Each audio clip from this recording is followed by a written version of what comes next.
Welcome to The Debate.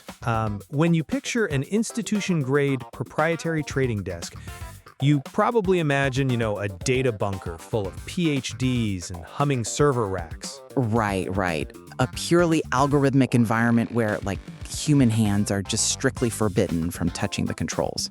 Exactly. But today, we're looking at a completely inverted model. A globally dispersed prop firm relying on a human execution layer. Regular people, so teachers, nurses, gig workers, trading firm capital out of local community hubs by following automated on-screen prompts. So I look at this and see a brilliant way to safely scale execution using code-enforced discipline. Yeah, and I look at it and see a massive operational contradiction.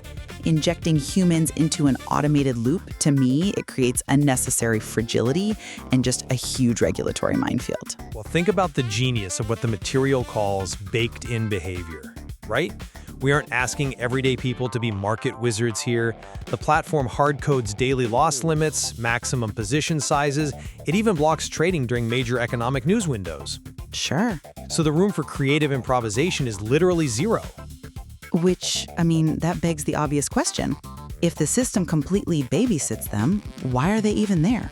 If the algorithm flawlessly scans predefined watch lists, identifies patterns, and calculates all these strict risk parameters, requiring a human to click confirm just introduces latency. Well, it introduces hesitation and error under live execution risk. You take a pristine signal, and you just filter it through human fallibility. But it's not about beating the medallion fund by microseconds.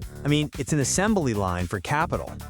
They're aiming for 80 to 90% accuracy on a handful of highly selective intraday trades. The spreads are essentially a rounding error here. A rounding error until volatility spikes. Right. But to your point about why the human has to click the button instead of an API executing the trade, that is the masterstroke.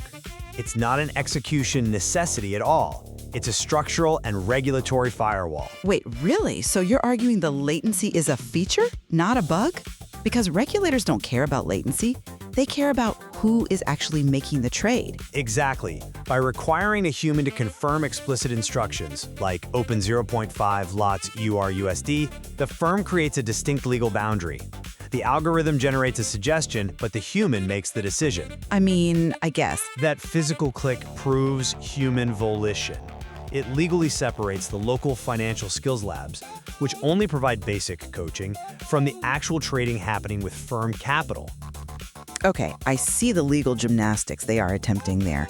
But regulators like the CFTC or the SEC, they aren't easily fooled by a physical click if the human has zero actual discretion. You have local franchise supervisors managing what the material calls the emotional side of trading for a profit share. Yeah, but the trading happens using firm capital. Right. But the moment untrained retail participants generate P&L for a central firm out of a franchise location, it really risks being classified as an unregistered pool or a broker-dealer. But they aren't clients. They are an execution node. And it's all in firm-owned accounts via regulated counterparties.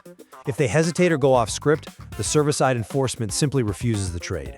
Which brings us right back to the execution risk, doesn't it? The market isn't static. Volatility regimes shift violently. What happens when the prompt flashes close all positions immediately during a sudden market shock, and your execution node hesitates for 3 seconds? They're trained to just follow the prompt. But they're human. That rounding error suddenly becomes a catastrophic loss. If the system has server-side enforcement to cut them off, why risk the 3-second delay in the first place? Because bypassing retail broker API restrictions often requires manual execution. That's how you maintain the classification of retail accounts. By using humans, they can scale across thousands of retail tier accounts without triggering those institutional API limits. So it's a loophole. It's a tech-driven workaround. It allows regular people to participate safely in institutional-level workflows without forcing the firm into vastly more expensive regulatory brackets. A workaround that, frankly, severely dilutes the mathematical edge. You are trading algorithmic certainty for an incredibly complex regulatory and operational burden. One misstep by a franchise supervisor, or, one delayed click during a flash crash, and the entire structure collapses. Well, we're clearly looking at two very different interpretations of this decentralized guided trader concept. Whether it's an innovative evolution of proprietary trading or just an overly fragile regulatory workaround is definitely the core tension here. Yeah, it's definitely a bold structural experiment. I'll give it that.